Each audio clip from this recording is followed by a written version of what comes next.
Terima kasih. Pertama-tama terima kasih atas kesempatannya pada kami pada hari ini. Jadi Mbak Iva, rekan-rekan sekalian, kalau kita berbicara transisi energi, ini sama yang diterapkan oleh pemerintah juga, mungkin bisa ditampilkan kali ya materinya. Kita harus memahami bahwa transisi energi itu nggak melulu tentang perubahan energinya, sumber energi itu sendiri gitu kan. Kalau kita lihat yang rekan-rekan lihat di sebelah kiri, itu ada perubahan memang dari sisi komposisi dari mix energinya sendiri gitu ya. Bahwa kita melihat renewable itu meningkat. Cuma yang biasanya kurang dipahami adalah sebenarnya peningkatan renewable itu bukan berarti fossil fuel itu akan hilang. Gitu. Fossil fuel itu akan tetap karena fossil fuel itu merupakan fundamental dari ekonomi, perkembangan ekonomi saat ini, dan tentunya sampai tahun 2050, dan itu sudah disadari oleh pemerintah dan seluruh dunia juga.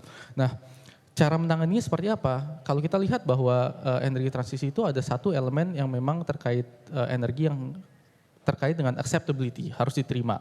Kedepannya fossil fuel pun harus diterima gitu. Artinya apa? Kita harus membuat ini lebih bersih gitu. Nah, karena itu memang pemerintah sudah mencanangkan ada nationally determined contribution target yang semakin meningkat setiap tahunnya. Tetapi kalau kita lihat di halaman selanjutnya yang ada strategi Pertamina itu sendiri, ini nggak cuma adalah perubahan dari energy resources, dari yang namanya fuel biasa menjadi biofuel, dari yang namanya fossil fuel aja menjadi energi baru terbarukan, tapi ada juga kaitannya dengan energi baru seperti clean hydrogen. Gitu. Ada juga carbon sink. Carbon sink ini apa? Indonesia ini kan diberkahi, dianugerahi banyak sekali reservoir yang sebenarnya bisa dimanfaatkan untuk menangkap karbon di atmosfer kemudian diinjek dalam bumi. Artinya apa? Fossil fuel nanti yang kita gunakan nanti akan menjadi lebih bersih. Gitu. Nah itu sebenarnya elemen-elemen yang perlu kita berdayakan ke depannya lebih banyak lagi, termasuk juga bisnis karbon yang saat ini menjadi hot trending topic gitu ya, bisnis karbon, di mana Indonesia adalah negara forestry salah satu yang terbesar di dunia dengan rainforestnya bersandingan dengan Brazil, 15% account for global dari nature based solutions credits.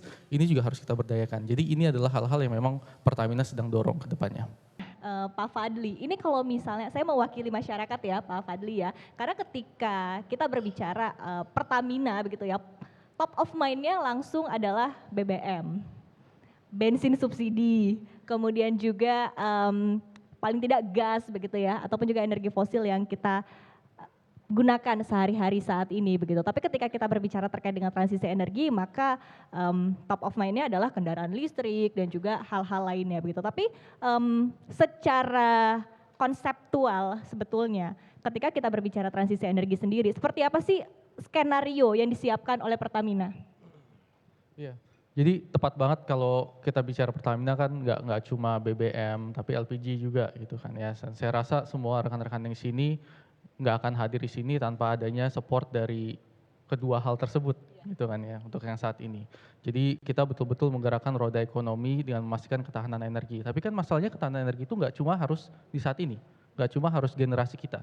Tapi generasi mendatang yang kaitannya tadi dengan Bu Kamia juga menyampaikan bahwa ini harus berkelanjutan gitu.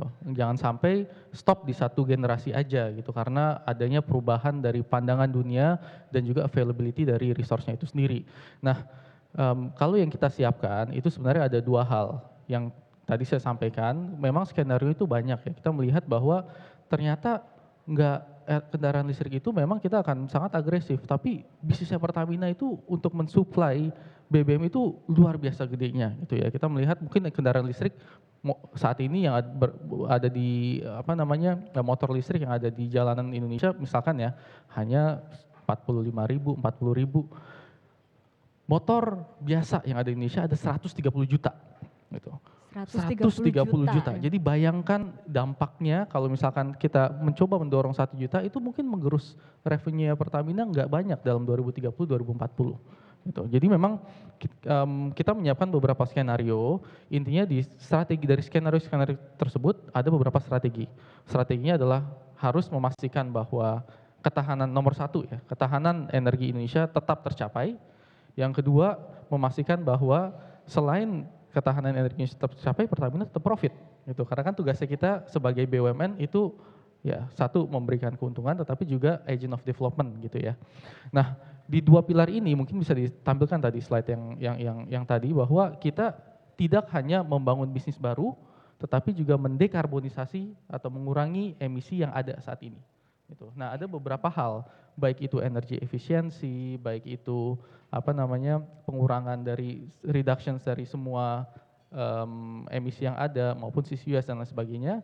Dan tapi juga ada bisnis baru yang kita kembangkan. Nah, itu hal-hal yang kita bangun dan di sini kita benar-benar serius, yang artinya investasi yang kita coba canangkan di sini tuh mencapai ratusan billion dollar sampai 2050 nanti. Ratusan billion dollar ya. Itu yang kita coba tarikkan ke arah sana. Oke, nah tapi ini saya kembali lagi ya, saya memposisikan sebagai mungkin masyarakat awam juga begitu, ketika kita berbicara Pertamina kan memang dari hulu hingga hilir sekali begitu kan, dari kilang minyak itu sendiri, kilang migas itu sendiri, kemudian nanti yang dikerjakan oleh NRI tadi dengan investasi yang begitu besar adalah di sektor energi bersihnya begitu. Nanti seperti apa sih penyesuaiannya begitu dari yang kilang yang akan mulai mungkin akan di-reduce, akan dikurangi, kemudian di sisi lain juga dari sisi energi baru terbarukannya akan terus ditingkatkan begitu. Ini seperti apa proporsi untuk transisinya sendiri ke depannya? Iya, baik. Balik lagi ke poin saya yang tadi saya sampaikan bahwa kita tetap harus memastikan ketahanan energi, bahwa masyarakat itu tidak terganggu aktivitasnya. Itu adalah poin yang paling utama gitu ya. Artinya apa? Nanti yang tidak kita sadari bahwa ternyata solar atau diesel gitu ya, bahwa itu udah mengandung elemen bio saat ini. Itu mungkin itu nggak diketahui oleh banyak pihak.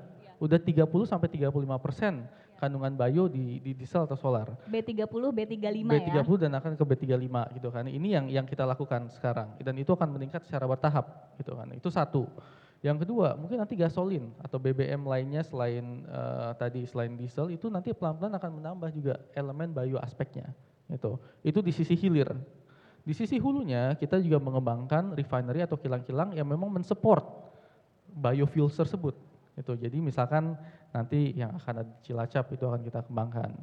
Yang ada di Pelaju misalkan itu sudah mulai bergerak ke arah sana dan bahkan beberapa sudah terbangun sebetulnya.